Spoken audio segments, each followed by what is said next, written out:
तो चलिए फिर स्टार्ट करते हैं हम लोग प्रैक्टिस किसकी, केमिकल रिएक्शन ऑफ अमाइंस के। ठीक है, तो क्वेश्चन प्रैक्टिस से पहले कुछ कॉन्सेप्ट हम लोग रिवाइज कर लेंगे।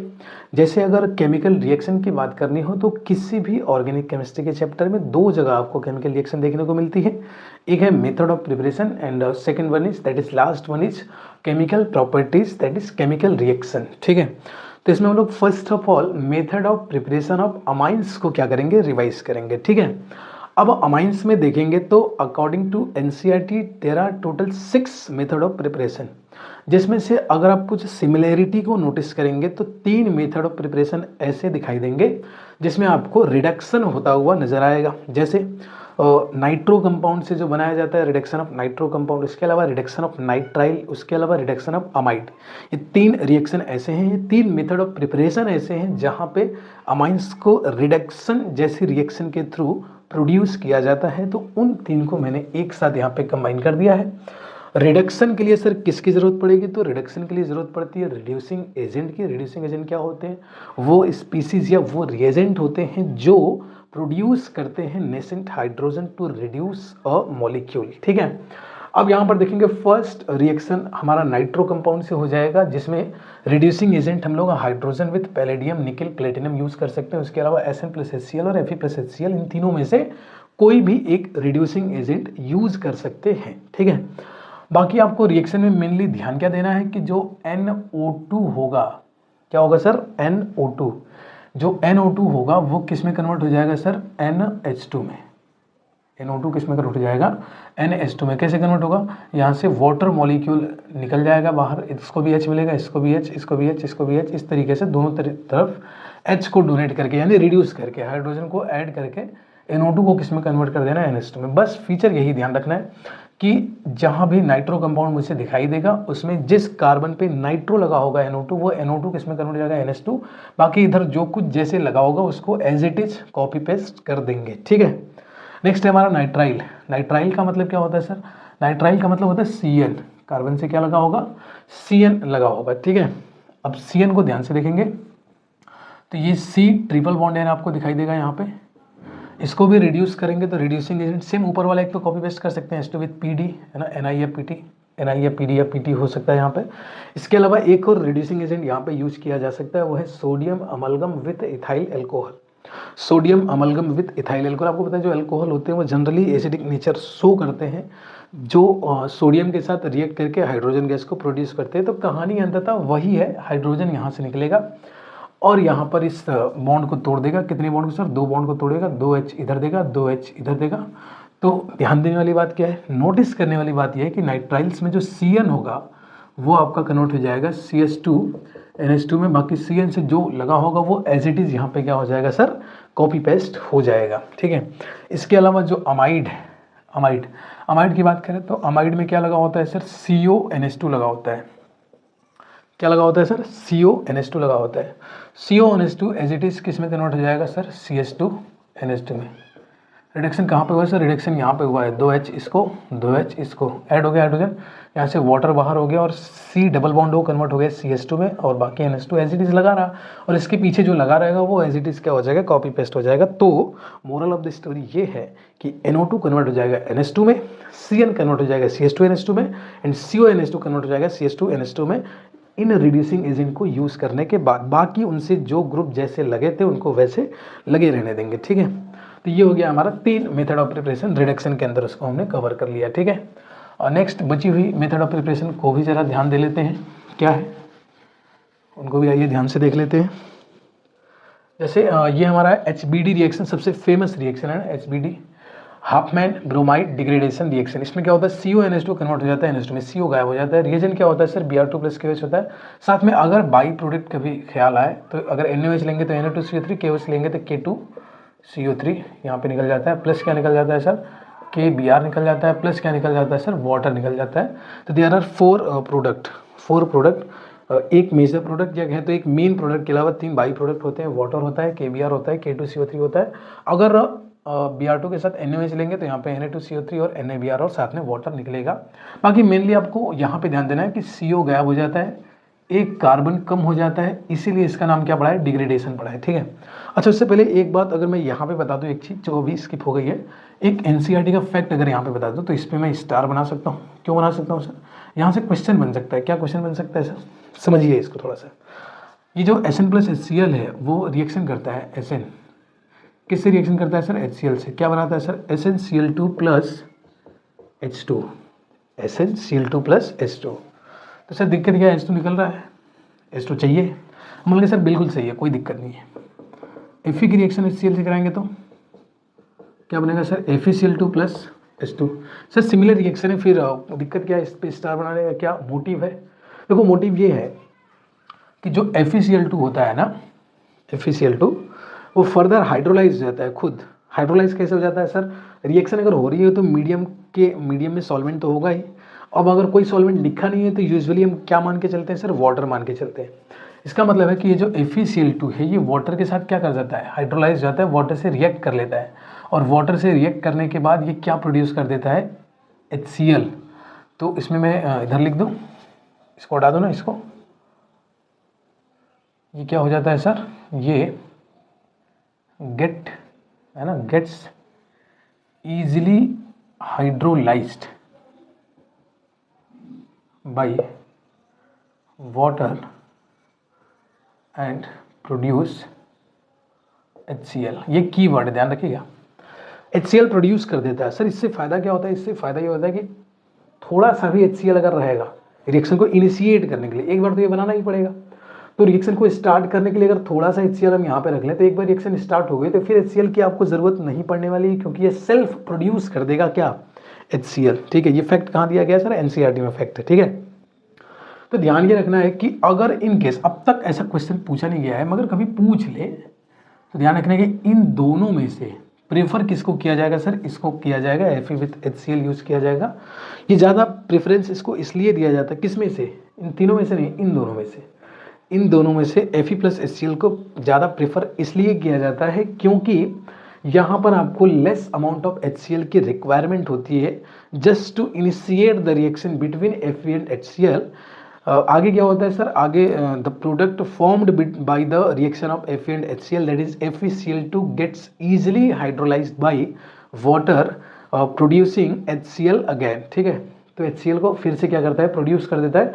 तो एक बार रिएक्शन स्टार्ट हो गई तो बाकी रिएक्शन को आगे बढ़ाने के लिए जो HCl चाहिए वो प्रोडक्ट इसका सेल्फ प्रोड्यूस करता जाएगा और रिएक्शन आगे बढ़ती जाएगी और हाइड्रोजन निकलता जाएगा और ये रिडक्शन होता जाएगा। ठीक है, बाकी HBD रिएक्शन थी जिसमें डिग्रेडेशन नाम क्यों पड़ा सर? समझ गए, CO गायब हो जाता है, एक कार्बन कम हो जाता है। ये रिएजेंट आपको सर यहाँ पे दिखाई दे रहा है। इसके अलावा सर Br2 प्लस KOH और कहीं रिएजेंट ये दिखाई दिया है सर? हाँ, एक जगह और दिखाई देता है। Br2 प्लस KOH बोले या Br2 प्लस NaOH बोले तो आपको हेलो फॉर्म रिएक्शन के अंदर दिखाई देता है। हेलो फॉर्म रिएक्शन में सर फर्क क्या दोनों में? हेलो फॉर्म रिएक्शन में जो रिएक्टेंट होता है वो आपका मिथाइल कीटो होता है। ठीक है, समझ गया ना? आगे बढ़ते हैं, है ना? इसको हटा देते हैं ना, जो हो गया उनको हटा दिया जाए ताकि स्पेस मिल जाए हमको और लिखने के लिए। नेक्स्ट हमारा है GPS, that is Gabriel phthalimide synthesis. ये एक साइक्लिक प्रोसेस होता है। कैसे होता है सर? रिएक्शन स्टार्ट होती है थैलिक एसिड से। इसका नाम क्या है सर? थैलिक एसिड है। थैलिक एसिड की रिएक्शन अमोनिया के साथ कराई जाए और हीट कर दिया जाए उसे, तो कार्बोक्सिलिक ग्रुप आपको पता है कि अमोनिया के साथ हीट होता है तो वाटर निकल के अमाइड में कन्वर्ट हो जाता है। तो यहाँ पर अमाइड, दो अमाइड लिंकेज बनाए ना, ये CONH2 जैसा लिंकेज दिखाई दे रहा है ना, यहाँ पे CONH2 अलग, CONH2 अलग, ऐसा होना चाहिए था मगर एक ही में बन गया है। तो ये एक अमाइड लिंकेज है। इस अमाइड लिंकेज से जो बनता है प्रोडक्ट उसको हम बोलते हैं थैलीमाइड। थैलीमाइड नहीं, थैलिक एसिड है ना, थैलामाइड बोलेंगे इसे। गैब्रियल थैलीमाइड, थैलीमाइड ही बोलते हैं, वह कंफर्मेशन कर लेंगे आप। ठीक है, थैलीमाइड बनते हैं, सॉरी, है ना, थैलीमाइड। ठीक है, थैलीमाइड है, PHTHALIMIDE, है ना। यहाँ पर एक थैलीमाइड बनता है और थैलीमाइड की रिएक्शन अगर KOH से करा दिया जाए तो यहाँ पर थैलीमाइड का एक आयन बनता है ना, थैलीमाइड का ही एक आयन बोलेंगे। अब आप पूछोगे सर ये स्टेप क्यों इन्वॉल्व हुआ है? तो ये स्टेप इन्वॉल्व होता है to enhance the nucleophilicity of nitrogen. Nitrogen की न्यूक्लियोफिलिसिटी को इन्हेंस करने के लिए, या यूं कहें तो नाइट्रोजन का नेगेटिव चार्ज को बढ़ाने के लिए या प्रॉपर नेगेटिव चार्ज लाने के लिए ये स्टेप कराया जाता है, ताकि अब ये कैसा बन जाएगा? अब ये एक स्ट्रॉन्ग न्यूक्लियोफाइल बन जाएगा। क्या बन गया सर, स्ट्रॉन्ग न्यूक्लियोफाइल। तो इसको स्ट्रॉन्ग न्यूक्लियोफाइल बनाया गया है। एक बार ये स्ट्रॉन्ग न्यूक्लियोफाइल बन जाता है तो इसकी रिएक्शन करा देते हैं अल्काइल हैलाइड से। अब दो चीज़ें यहाँ पर ध्यान रखनी है ना सर, कितनी बात, दो बात, दोनों इंपॉर्टेंट है। पहली बात क्या है, पहली बात तो ये कि ये स्ट्रॉन्ग न्यूक्लियोफाइल है, ठीक है सर, समझ गया। दूसरी बात ये है कि स्ट्रॉन्ग न्यूक्लियोफाइल होने के साथ साथ ये एक बल्की ग्रुप है। बल्की ग्रुप समझते हो, बोलो, बल्की ग्रुप समझते हो नहीं समझते हो? बल्कि क्या मतलब है, बड़ा, जिसका साइज बहुत ही बड़ा हो, बिग साइज हो। और सर बिग साइज है, समझ गया, स्ट्रॉन्ग न्यूक्लियोफाइल है, समझ गया। ये दोनों बातें किस मैकेनिज्म की तरफ हिंट कर रही हैं, SN1 या SN2 की तरफ? किसकी तरफ? SN2 की तरफ। कैसे?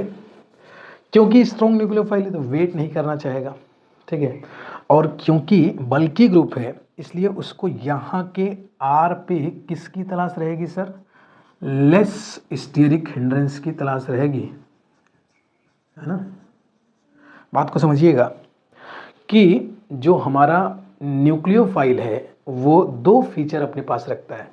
पहला कि वो स्ट्रॉन्ग है और दूसरा कि वो बल्की है, बड़ा है। अब क्योंकि वो बल्की है तो वो जहाँ पर स्टीयरिक हिंड्रेंस बहुत ज़्यादा होगा वहाँ पर इसके लिए अटैक करना क्या हो जाएगा, मुश्किल हो जाएगा। इतना बड़ा साइज है, पहुँचेगा कैसे वहाँ तक। और दूसरा है क्योंकि ये स्ट्रॉन्ग है तो वेट नहीं करना चाहेगा किस चीज़ का, कार्बोकैटायन के फॉर्मेशन का। तो इन दो मेजर रीज़न की वजह से जो मैकेनिज्म फॉलो होता है यहाँ पे वो फॉलो हो जाता है SN2। अब SN2 मैकेनिज्म क्योंकि फॉलो हो रहा है इसलिए यहाँ का R क्या होना चाहिए, या तो 0 डिग्री होना चाहिए या तो 1 डिग्री होना चाहिए। सर दोनों बातें समझ आ गई आपको क्या? सबसे पहले हमने थैलिक एसिड को थैलीमाइड में कन्वर्ट किया by the reaction of ammonia. Then phthalimide के नाइट्रोजन की न्यूक्लियोफिलिसिटी को इन्हेंस करने के लिए इसकी रिएक्शन बेस से कराई। अब इसके बाद जो फाइनल न्यूक्लियोफाइल बना वो स्ट्रॉन्ग था और स्ट्रॉन्ग होने के साथ साथ साइज में काफ़ी बड़ा था, बल्कि था। इसकी वजह से उसने कौन सा मैकेनिज्म प्रेफर किया आगे बढ़ने के लिए सर? SN2 mechanism. क्योंकि SN2 मैकेनिज्म प्रीफर हो रहा है इसलिए R should be either 0 degree और 1 डिग्री, ठीक है। अब R या तो 0 डिग्री होगा या तो 1 डिग्री होगा तो रिएक्शन इस तरीके से आगे बढ़ेगी। न्यूक्लियोफाइल क्या करेगा, X को रिप्लेस कर देगा, लिविंग ग्रुप को N आ जाएगा। खुद ये सर कहाँ पड़ा है, हेलो एल्केन हेलो एरिन, बहुत सिंपल है। ये लिविंग ग्रुप हो जाता है, ये बेस मॉलिक्यूल हो जाता है, ये न्यूक्लियोफाइल है। लिविंग ग्रुप को हटा के खुद आ जाएगा, उसकी जगह खुद आ गया, उसकी जगह N, R के साथ बॉन्ड बना लिया। इसके बाद क्या करना सर, हाइड्रोलिसिस करना है इसका बेसिक मीडियम में। क्या हुआ है, हाइड्रोलिसिस हुआ है, बेसिक मीडियम में हुआ है। तो हाइड्रोलिसिस करना होगा तो इस बॉन्ड को तोड़ोगे, इधर H इधर OH इधर H इधर OH, 2H मिल गया, RNH2 में कन्वर्ट हो गया। सर दो COH लग गए होंगे और बेस से रिएक्ट करके क्या बना लिए होंगे, सॉल्ट एंड वाटर, वाटर में मिल गया होगा। फिर इसको अगर फर्दर प्रोटोनेट कर दिया जाए तो फिर से आपको क्या मिल जाएगा सर, थैलिक एसिड। क्या मिल जाएगा, थैलिक एसिड। तो इस तरीके से एक प्रोसेस साइक्लिक चलता आएगा और यहाँ से RNH2 बनता जाएगा। क्योंकि हमने कहा है कि ये पाथ कैसा है, SN2 पाथ है, इसलिए ये अमाइन कैसा बनता है सर, प्राइमरी बनता है। तो दो बातें ध्यान रखिए सर, कितनी बात, दो बातें। कौन कौन सी दो और बात ध्यान रखनी है कि इसका जो प्रोडक्ट है, एक तो प्राइमरी होगा, दूसरा कैसा होगा, एलिफैटिक होगा, एरोमेटिक नहीं हो सकता। क्या क्या नहीं हो सकता, एरोमेटिक नहीं हो सकता और सेकेंडरी या टर्शियरी नहीं हो सकता। सर एरोमेटिक क्यों नहीं हो सकता, एरोमेटिक इसलिए नहीं हो सकता क्योंकि मैकेनिज्म SN1 हो या SN2 हो, दोनों ही मैकेनिज्म नहीं चल पाएगा जब आपका RX का R क्या रहेगा सर, एरोमेटिक रहेगा। जैसे आपको पता है कि जो हेलो एरीन होते हैं, है ना, एरोमेटिक अगर लगाएंगे R तो ये आपका हेलो एल्किन की जगह हेलो एरीन बन जाएगा। और जो हेलो एरीन होते हैं वो न्यूक्लियोफिलिक सब्स्टिट्यूशन रिएक्शन नहीं देते हैं। कितने रीजन होते हैं सर, 4 रीजन होते हैं। क्या होते हैं वो पार्ट नहीं है हमारा यहाँ पर, ठीक है। तो क्योंकि hello arene nucleophilic substitution reaction नहीं देते हैं इसलिए यहाँ पर अराइल अमाइन बनने का कोई भी पॉसिबिलिटी नहीं दिखाई देती है। और दूसरा क्योंकि जो देते हैं वो SN2 मैकेनिज्म के थ्रू देते हैं इसलिए यहाँ पर सेकेंडरी और टर्शियरी अमाइन बनने का भी कोई चांस नहीं होता है। अगर इनकेस क्वेश्चन पूछता है कि केवल प्राइमरी अमाइन ही बन सकता है गैब्रियल थैलीमाइड सिंथेसिस से, तो इसके दो रीज़न होंगे। पहले बिकॉज जो न्यूक्लियोफाइल होता है रिएक्शन के दौरान वो स्ट्रॉन्ग होता है, और उससे ज़्यादा जो इंपॉर्टेंट बात है जो एग्जामिनर को ज़्यादा अट्रैक्ट करेगी आपके आंसर की तरफ वो ये है कि जो न्यूक्लियोफाइल का साइज़ है वो काफ़ी क्या है, बल्कि न्यूक्लियोफाइल आप चाहो तो बना भी दोगे कि सर उस रिएक्शन में यही न्यूक्लियोफाइल होता है और ये काफ़ी बल्कि होने की वजह से सेकेंडरी या टर्शियरी अल्काइल हैलाइड के ऊपर अटैक नहीं कर पाता है टू फॉर्म अमाइन, ठीक है। तो इस तरीके से ये हमारा GPS that is Gabriel phthalimide synthesis खत्म होता है। नेक्स्ट है हमारा अमोनोलिसिस। अब अमोनोलिसिस ये रिएक्शन स्टैंडर्ड रिएक्शन है, फर्स्ट चैप्टर में भी देखा होगा थोड़ा बहुत, बाकी आपने पढ़ाई है इसको एक आध बार।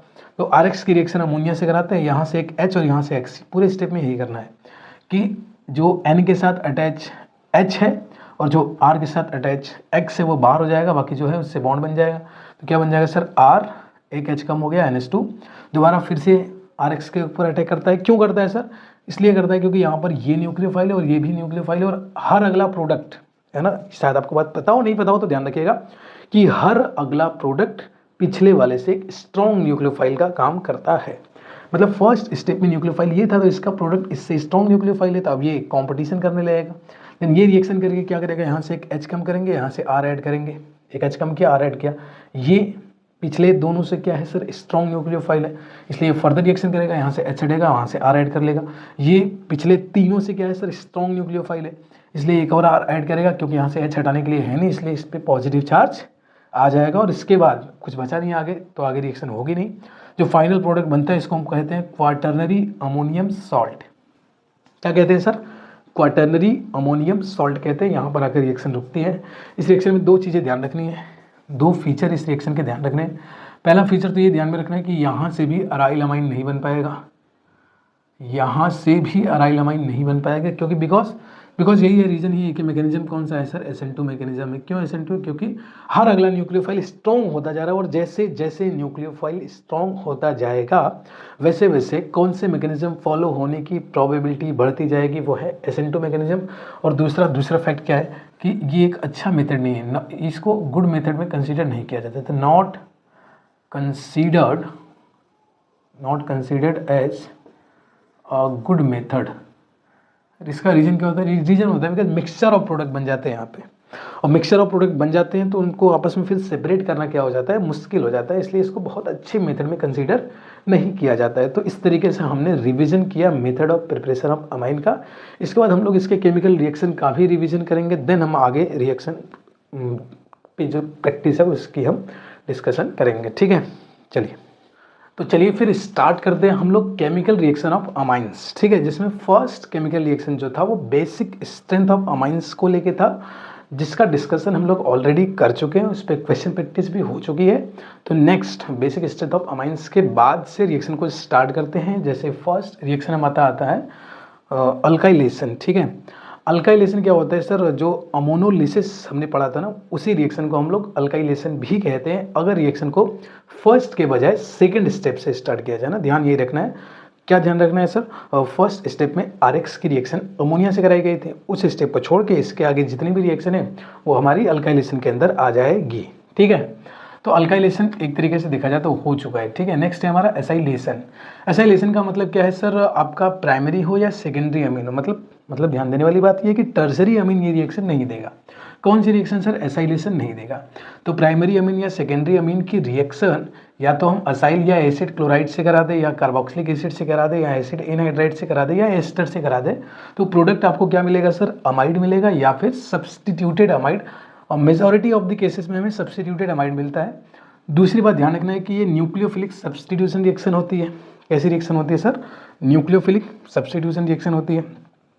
तीसरी बात ध्यान रखनी है हमें कि एक बेस स्ट्रॉन्गर देन अमाइन, जो अमाइन है उससे एक स्ट्रॉन्ग बेस की ज़रूरत पड़ती है, किसमें, किस रिएक्शन में सर, एसिड क्लोराइड के साथ जब रिएक्शन करा रहे होते हैं, जब इसकी रिएक्शन एसिड क्लोराइड के साथ, या जनरली हम लोग इसमें भी ले सकते हैं, एसिड एनहाइड्राइड में भी ले सकते हैं। ओवरऑल बात समझिए कि अमाइन से स्ट्रॉन्गर बेस की ज़रूरत कब पड़ेगी। देखो, अमाइन से स्ट्रॉन्गर बेस की ज़रूरत तब पड़ेगी जब प्रोडक्ट में हमारा एसिड बन रहा हो साथ में। सर प्रोडक्ट क्या बनता है, product majority of the cases में सब्सटीट्यूटेड अमाइड बनता है मेन प्रोडक्ट।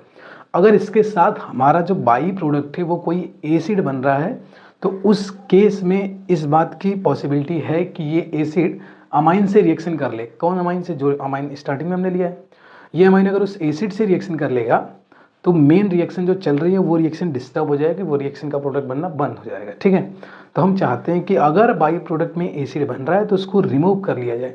तो जो एसिड बनेगा उसको रिमूव करने के लिए हम यूज़ करेंगे एक base that is stronger than amine. अब स्ट्रॉन्गर देन अमाइन क्यों होना चाहिए, अमाइन से स्ट्रॉन्गर इसलिए होना चाहिए ताकि उस एसिड से रिएक्ट करने का अगर कंपटीशन हो तो ये बेस जीते जो हम यूज़ कर रहे हैं, ताकि हमारा अमाइन बचा रहे, अमाइन एसिड के साथ रिएक्ट ना करे, जो रिएक्शन वो कर रहा था वही रिएक्शन करता रहे। तो अमाइन डिस्टर्ब ना हो, अमाइन डिस्ट्रैक्ट ना हो एसिड के साथ रिएक्ट करने में। इस चीज़ से बचने के लिए हम क्या करते हैं, एक अमाइन से स्ट्रॉन्ग बेस यूज़ करते हैं। किस रिएक्शन में? असाइलेशन में। किस असाइलेशन में?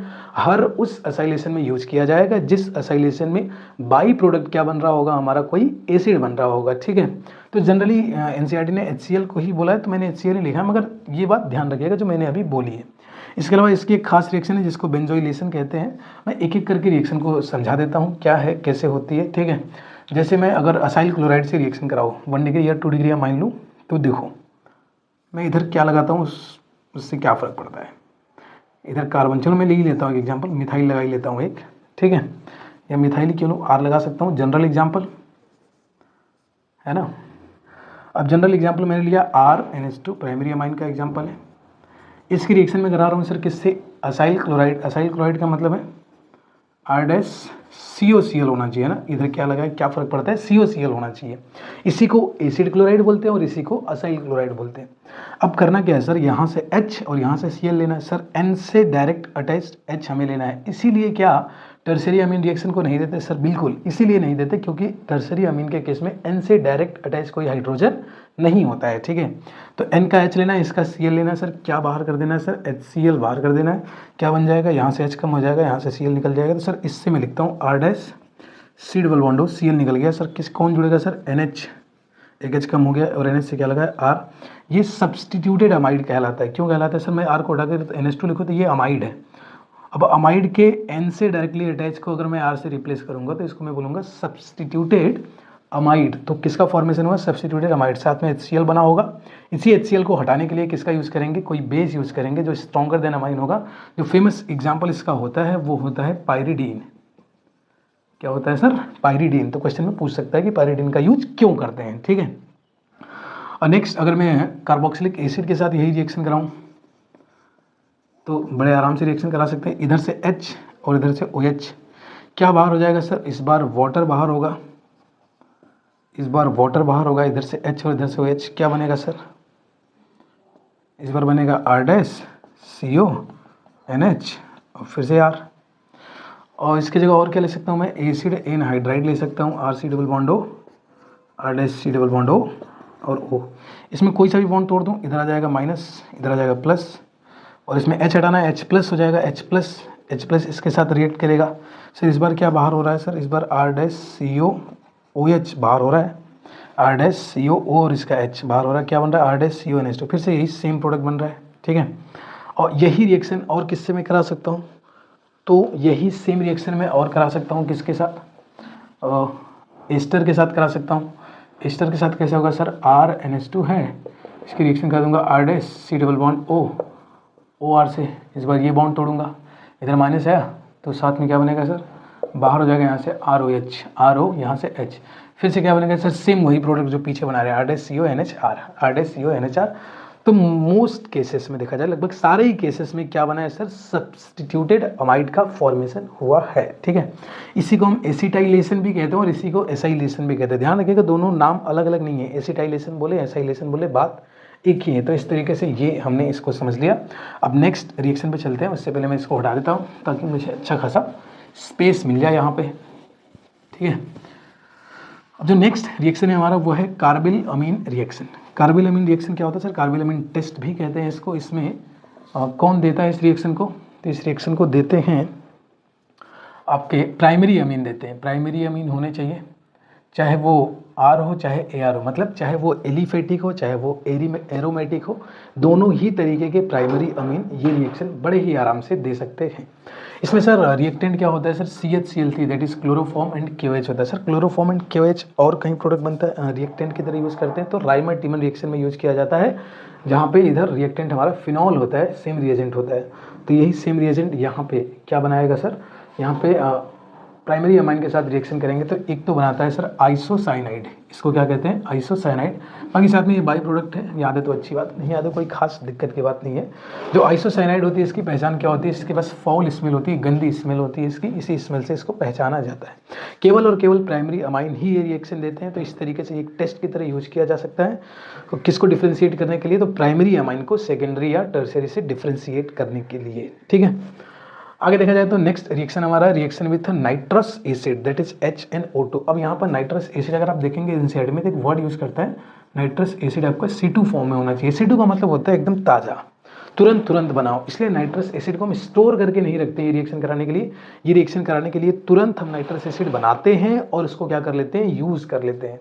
तुरंत नाइट्रस एसिड बनाने के लिए हम क्या रिएक्शन कराते हैं, NaNO2 + HCl कराते हैं। बाकी क्योंकि हम सेकेंड टाइम पढ़ रहे हैं तो आपको पता हो कि जो रिएक्शन होती है, इस रिएक्शन का नाम भी है, इस रिएक्शन का एक नाम भी है। इस रिएक्शन को हम कहते हैं डाईएज़ोटाइजेशन रिएक्शन, डाईएज़ोटाइजेशन रिएक्शन। अब ये जो डाईएज़ोटाइजेशन रिएक्शन होती है इसका फाइनल प्रोडक्ट क्योंकि डाईएज़ोनियम सॉल्ट बनता है, इसलिए हम इस रिएक्शन को क्या बोलते हैं, डाईएज़ोटाइजेशन रिएक्शन। ध्यान देने वाली बात यह है कि जो डाइओजेनियम सॉल्ट होते हैं वो अल्काइल वाले अनस्टेबल होने की वजह से रूम टेम्परेचर या थोड़ा सा उससे ज़्यादा टेम्परेचर पाते ही डीकम्पोज होकर अल्कोहल में कन्वर्ट हो जाते हैं। जबकि जो अराइल अमाइन होते हैं उनसे जो अराइल डाइओजेनियम सॉल्ट बनता है या बेंजीन डाइओजेनियम सॉल्ट बनता है वो थोड़ा सा स्टेबल होता है as compare to alkyl diazonium salt, तो उसको थोड़ा बहुत स्टोर कर सकते हैं। वैसे जनरली उसको भी स्टोर नहीं करते हैं, उसको भी हम लोग तुरंत बनाते हैं और तुरंत यूज़ करते हैं, ठीक है। तो यहाँ पर आप देखेंगे अगर अल्काइल अमाइन के साथ रिएक्शन कराएंगे तो थोड़ा सा हीट पाते ही फाइनल प्रोडक्ट हमारा अल्कोहल बनेगा। हीट ना भी लिखा हो तो मैं मेजॉरिटी केसेस में आंसर अल्कोहल ही दूंगा और अल्कोहल ही बनाऊंगा, ठीक है। इसके अलावा हमारे जो अराइल डाइओजेनियम सॉल्ट होते हैं वो स्टेबल होते हैं, इसलिए वो बनते हैं, ठीक है। तो ये बात आपको पता होगी कि जो अल्काइल वाले होते हैं वो डाइओजेटाइजेशन से अल्कोहल देते हैं, जबकि अराइल वाले डाइओजेटाइजेशन से डाइओजेनियम सॉल्ट का ही फॉर्मेशन करते हैं। अब इसमें एक और रिएक्शन देख लेते हैं, वो है reaction with aryl sulfonyl chloride.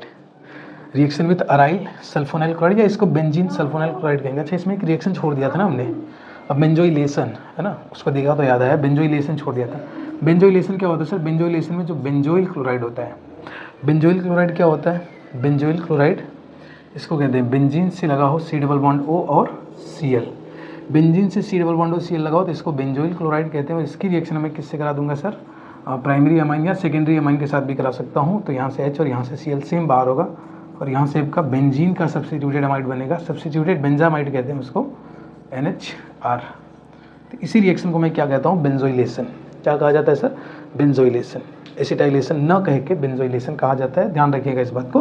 कोई बहुत बड़ी रिएक्शन नहीं, ऐसा नहीं कोई रॉकेट साइंस बता दी यहाँ पे कुछ नया हो गया, वही पुरानी चीज़ हुई है, कुछ नई घटना यहाँ पे नहीं घटी है, ठीक है। अब नेक्स्ट कार्बोलेमिन टेस्ट के बाद एक और टेस्ट इस चैप्टर में आता है, वो है हिंसबर्ग टेस्ट। उसमें एराइल सल्फोनाइल क्लोराइड के साथ रिएक्शन कराई जाती है अमाइन की। इस टेस्ट की खास बात ये होती है कि ये आपका बेंजीन सल्फोनाइल क्लोराइड है ना, इसका नाम क्या है सर, रिंग जो लगा है सर उसका नाम क्या है, रिंग का नाम हमें पता है बेंजीन है। बाकी SO2Cl को क्या बोलते हैं, sulfonyl chloride. Benzene sulfonyl chloride की रिएक्शन अगर आप प्राइमरी अमाइन के साथ कराओगे तो रिएक्शन बिल्कुल वैसे ही होगी जैसे एसिटाइलेशन या असाइलेशन या बेंजोइलेशन हुआ है। यहाँ से Cl और यहाँ से एक H बाहर हो जाएगा और HCl इस तरीके से बन जाएगा यहाँ पे, और साथ में ये वैसे ही बन जाएगा जैसे बन रहा था, NHR लग जाएगा इस पर।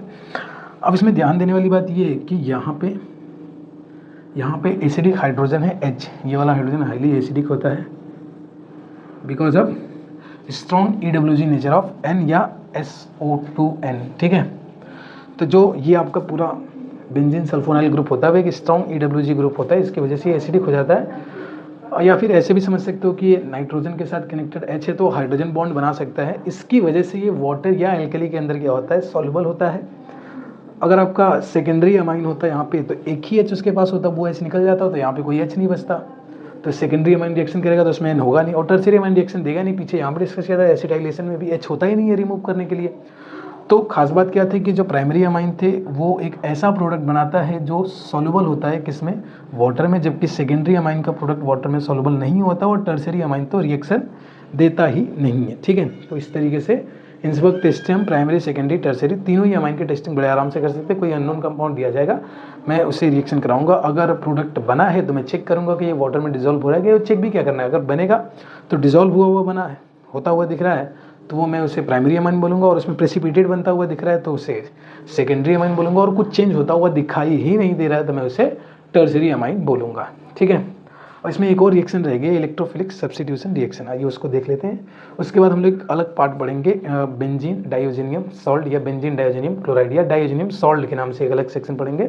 इसके बाद इस चैप्टर की केमिकल रिएक्शन क्या हो जाएगी खत्म, देन हम लोग प्रैक्टिस करेंगे प्रीवियस ईयर क्वेश्चन की। ठीक है, चलिए देख लेते हैं हम लोग अमाइन की last reaction, that is ESR, electrophilic substitution reaction. ठीक है, इसमें जो फर्स्ट है वो है ब्रोमिनेशन। ब्रोमिनेशन क्या है सर, एनिलीन की रिएक्शन करानी है आपको ब्रोमीन वाटर के साथ, दैट इज Br2 + H2O के साथ। तो आपको क्या मिलेगा sir, 2,4,6 try bromo aniline, 2,4,6 try bromo aniline, मतलब तीनों जगह पे लग जाएगा ब्रोमीन। अब इसका रीज़न अगर आपसे पूछे ऐसा क्यों होता है, तो जो NH2 ग्रुप होता है वो एक स्ट्रॉन्ग, कहे तो एक्सट्रीमली स्ट्रॉन्ग एक्टिवेटिंग ग्रुप होता है, एक्टिवेटिंग। और जितने भी एक्टिवेटिंग ग्रुप होते हैं वो सब आर्थो पैरा डायरेक्टिंग होते हैं। ठीक है, तो स्ट्रॉन्ग एक्टिवेटिंग ग्रुप होने की वजह से बहुत ही ज़्यादा एक्टिव कर देता है, एक्टिवेट कर देता है बेंजीन रिंग को, किसके लिए, इलेक्ट्रोफिलिक सब्स्टिट्यूशन रिएक्शन के लिए। इसलिए बेंजीन कह सकते हैं कि बहुत ही हाईली अट्रैक्ट करती है किसको, इलेक्ट्रोफाइल को। इसलिए ज़्यादा से ज़्यादा इलेक्ट्रोफाइल अट्रैक्ट हो पाते हैं बेंजीन रिंग की तरफ। इस तरीके से 2,4,6 ट्राई ब्रोमो एनिलीन का फॉर्मेशन होता है।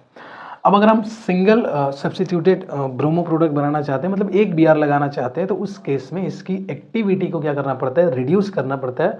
और वो एक्टिविटी रिड्यूस कैसे की जाती है, एसिटाइलेशन से या एसाइलेशन से। एसाइलेशन या एसिटाइलेशन क्या होता है, जस्ट पीछे आपने देखा था कि जब प्राइमरी या सेकेंडरी अमीन की रिएक्शन किसके साथ, एसिड के साथ, एसिड क्लोराइड के साथ, एसिड एनहाइड्राइड के साथ या एस्टर के साथ कराई जाती है, तो उस केस में एसिटाइलेशन की रिएक्शन होती है, जिसमें एज अ प्रोडक्ट कुछ में बाई प्रोडक्ट एसिड के साथ सब्स्टिट्यूटेड अमाइड का फॉर्मेशन होता है। तो इसमें आप देखेंगे तो एसिड एनहाइड्राइड यूज़ किया गया है, और एसिड एनहाइड्राइड के केस में आपको साथ में एक एसिटिक एसिड भी बनता हुआ नजर आएगा। इसलिए उसको रिमूव करने के लिए यहाँ किसका यूज हुआ है सर, पायरिडीन का यूज हुआ है। बाकी आपको ये क्या बनता हुआ दिखाई दे रहा है, ये सब्स्टिट्यूटेड अमाइड का फॉर्मेशन बनता हुआ दिख रहा है। तो ये कुछ नई रिएक्शन नहीं है, जस्ट पीछे अभी यही रिएक्शन देख के आए हो आप। ठीक है, NHR बन जाता था ना, NHR की जगह ही तो क्या आ गया, बेंजीन आ गई है।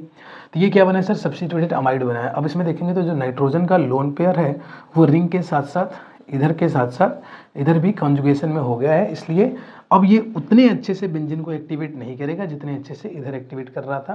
तो देन हम इसकी रिएक्शन अगर Br2 विथ CH3COH यानी Br2 विथ एथिनोइक एसिड के साथ करा देंगे तो मेजर प्रोडक्ट यहाँ पे दो बनेंगे। लिखा गया है कौन सा, सिर्फ मेजर वाला लिखा गया, तो major para bromo substituted benzamide बन जाएगा। ठीक है, इसके अलावा इसके बाद अगर इसका हाइड्रोलिसिस कर दिया जाए एसिडिक या बेसिक मीडियम में, तो ये जो आपने एक्स्ट्रा अमाइड बनाया था यानी एसिटाइलेशन किया था वो रिमूव हो जाएगा और ये ओरिजिनल फॉर्म में आ जाएगा अपने।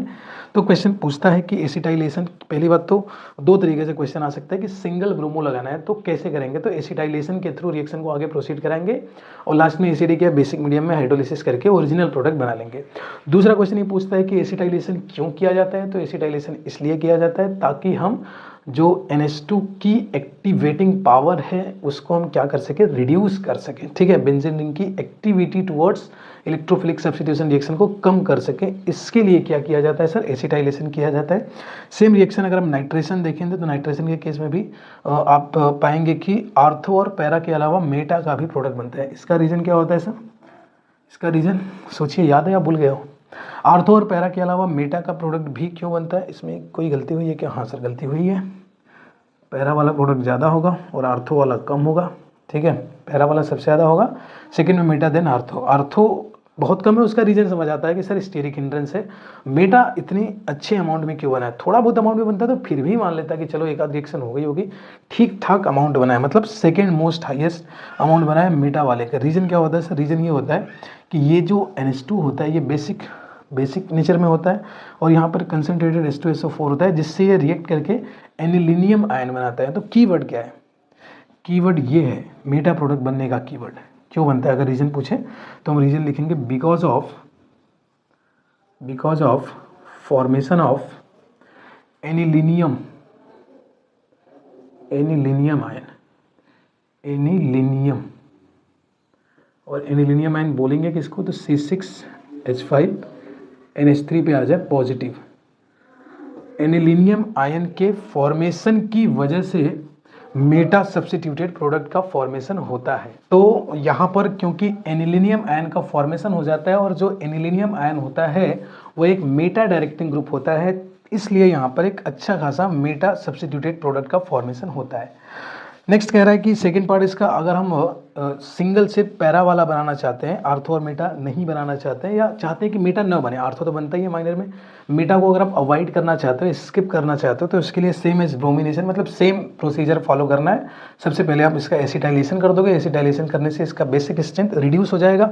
जब बेसिक स्ट्रेंथ रिड्यूस हो जाएगा तो वो आपके एसिड के साथ रिएक्ट करके किसी एनिलीनियम आयन का फॉर्मेशन नहीं करता है। ठीक है, तो ये कीवर्ड ध्यान रखिएगा कि बेसिक स्ट्रेंथ रिड्यूस हो जाता है तो वो एनिलीनियम आयन का फॉर्मेशन नहीं करता है, इसलिए यहाँ पर कोई मेटा सब्स्टिट्यूटेड प्रोडक्ट का फॉर्मेशन नहीं होता है। ठीक है, इसके बाद लास्ट रिएक्शन इसका सल्फोनेशन। सल्फोनेशन में देखा जाए तो जो आपका एनिलीन है उसको हीट करना है सल्फ्यूरिक एसिड के साथ, जिसमें आपको एनिलीनियम बाइसल्फेट बनता हुआ दिखाई देगा। कैसे बना है सर, यहाँ से प्रोटॉन का लॉस हुआ है और यहाँ इसने प्रोटॉन को गेन किया, क्योंकि ये एसिड है इसलिए H+ को लूज करेगा, और ये बेस है उसी H+ को गेन करके NH3+ में कन्वर्ट हो जाएगा, और ये H+ को लूज करके HSO4- में कन्वर्ट हो जाएगा। इस तरीके से एनिलीनियम बाइसल्फेट का फॉर्मेशन होगा, जिसको 453 टू 473 केल्विन पे हीट करने से क्या मिलेगा हमें, मिल जाएगा हमें एक, इसको बोलेंगे सल्फोनिक एसिड, इसका नाम हो जाएगा ये। यहाँ पर इन दोनों में जो डोमिनेटिंग ग्रुप होता है या जो इसकी ज़्यादा प्रेफरेंस होती है वो इसकी होती है। तो इसके रिस्पेक्ट में पैरा पे क्या लगा है सर, पैरा पे अमाइन ग्रुप लगा है, तो इसको बोलेंगे para amino sulphonic acid, para amino sulphonic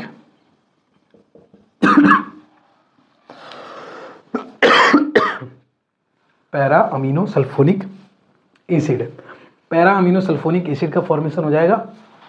और क्योंकि इसमें दोनों ग्रुप मौजूद हैं, एसिडिक और बेसिक ग्रुप, तो इसको भी एक अमीनो एसिड कह सकते हैं जनरली, मगर ये वो अमीनो एसिड नहीं है जो प्रोटीन में होता है ना, अमीनो एसिड, अमीनो एसिड।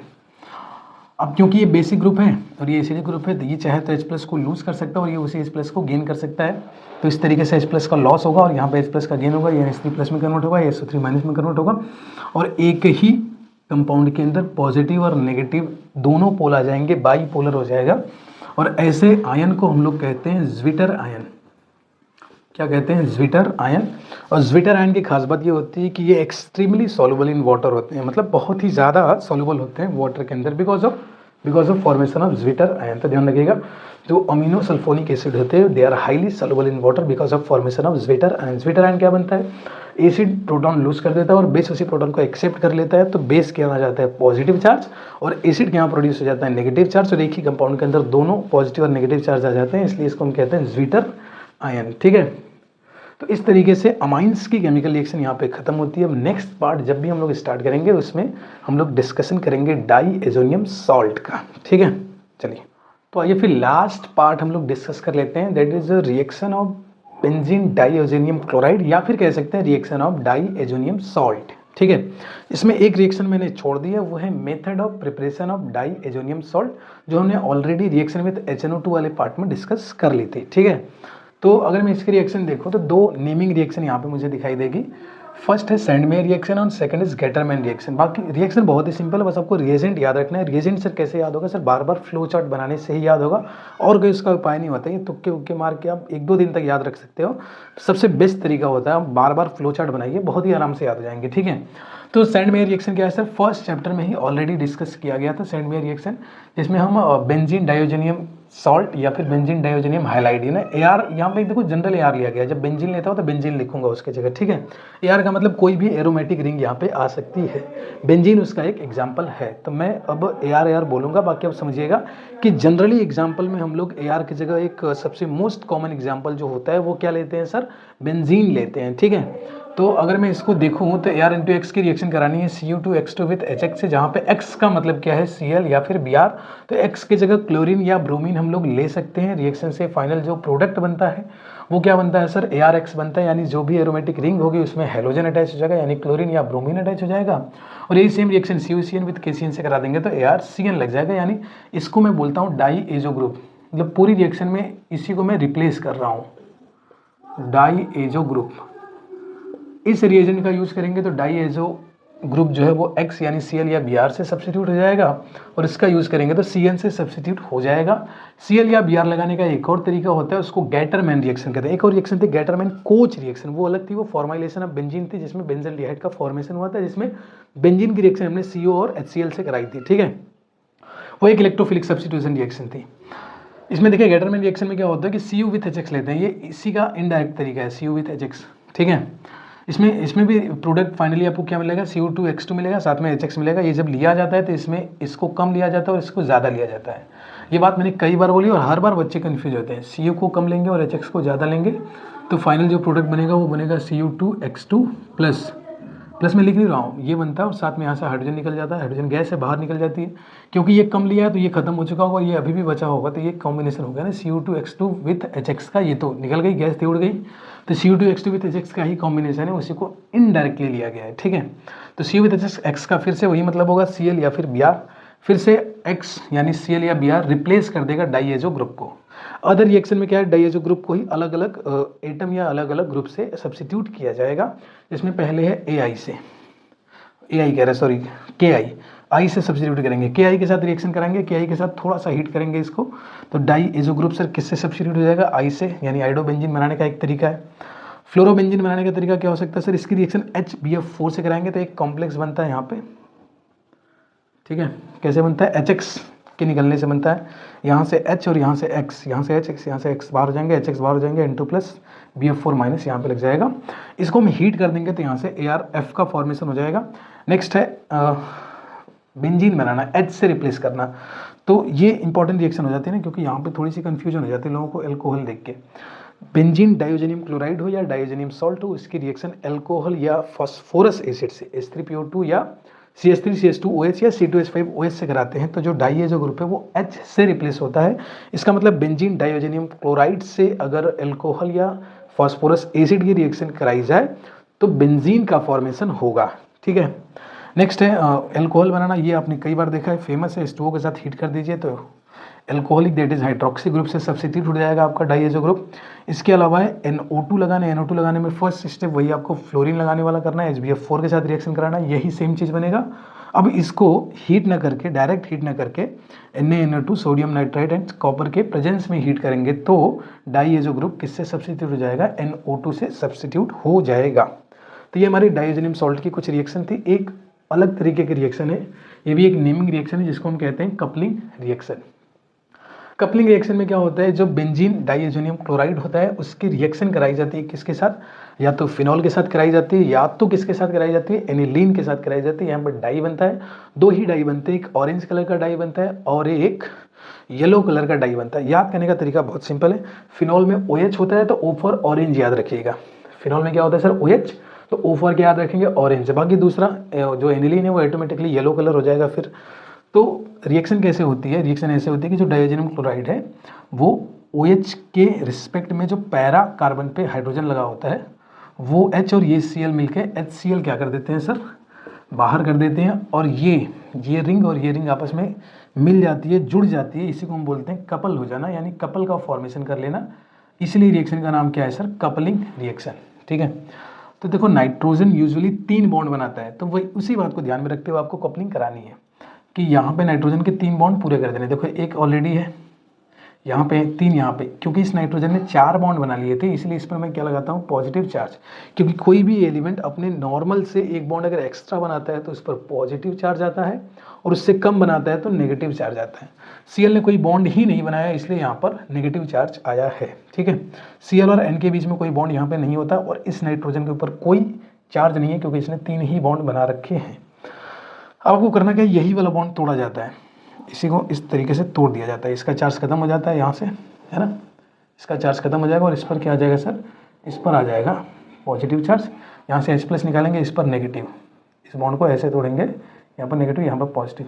अब ये प्लस इस माइनस के साथ मिलेगा सर, क्या निकल जाएगा, HCl, और इसका पॉजिटिव चार्ज खत्म हो गया, और ये प्लस इस माइनस, इस कार्बन के माइनस के साथ कंबाइन कर लेगा, तो इस तरीके से ये बनेगा। इसका नाम क्या बोलेंगे सर, इतने का नाम सिर्फ इतना हो ना, इतना, उसमें OH ना लगा हो, तो इसका नाम हो जाता है डाइएजोबेंजीन, डाइएजोबेंजीन, ठीक है। डाई, ये कपलिंग क्यों बोल रहे हैं सर, यहाँ पे इसको देखा जाए बीच से अगर काट दिया जाए तो ये सेम, अगर इसको मैं हटा दूँ तो ये सेम सेम नहीं दिखाई दे रहे हैं, तो इसलिए कपल बने, जोड़े बन गए, सेम कंपाउंड के सेम ग्रुप के जोड़े बन गए, इसलिए कपल का फॉर्मेशन हुआ है। बस एक्स्ट्रा यहाँ पे क्या आ गया है, पैरा लोकेशन पे OH आ गया, इसलिए इसका नाम क्या है sir, para hydroxy azobenzene, para hydroxy azo, sorry di azo नहीं, एजोबेंजीन बोलेंगे, ठीक है, पैरा हाइड्रोक्सी एजोबेंजीन।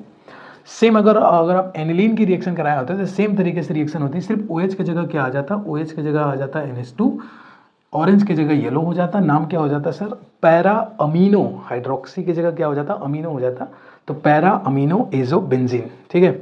तो इस तरीके से अमीन चैप्टर के सारी केमिकल रिएक्शन को हम लोग रिवाइज कर लिए, डिस्कस कर लिए हैं। अब नेक्स्ट पार्ट में हम लोग, दैट इज पार्ट 3 में, ये था पार्ट 2, पार्ट 3 में हम लोग लेकर आएंगे प्रीवियस ईयर क्वेश्चन की प्रैक्टिस, ठीक है। तब तक के लिए थैंक यू सो मच।